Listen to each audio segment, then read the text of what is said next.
Tumaas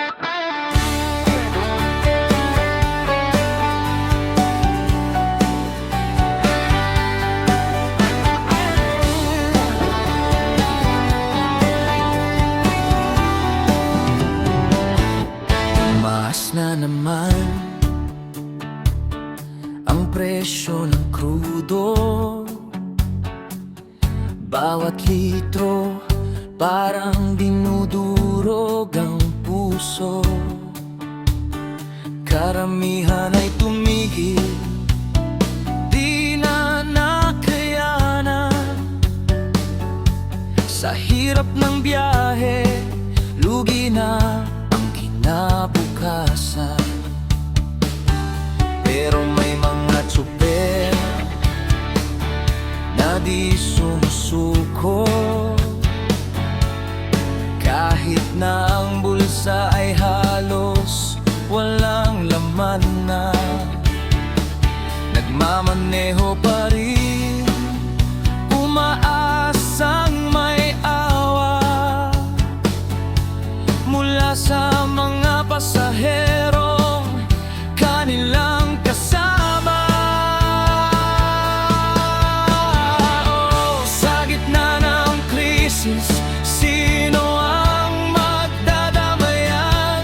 May nagsasabing karapatan, diskwento'y dapat ibigay.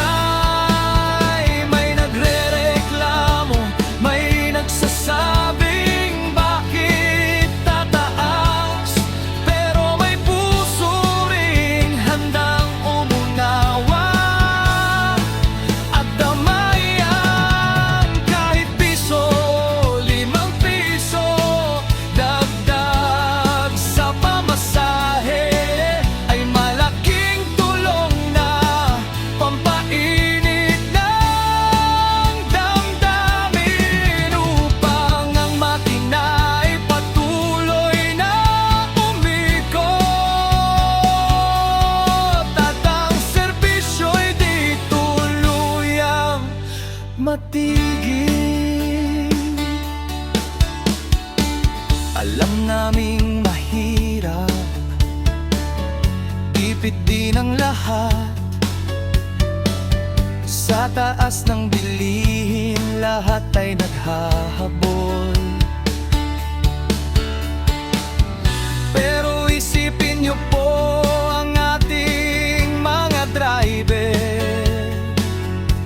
Wala nang maiuwi, pambili ng bigas at kuryente. Kaya't may mga taong may busilak na kalooban, nagbibigay ng sobra kahit di naman obligasyon. Sabi nila, kuha mo na ito para may panggasolina, dahil alam nilang tayo-tayo lang ang magkakampi. Oh, sa gitna ng krisis, sino ang magdadamayan? May nagsasabing karapatan, diskwento'y dapat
Salamat sa mga tsuper, hindi kayo sumusuko. Salamat sa pasahero, may malasakit sa kapwa.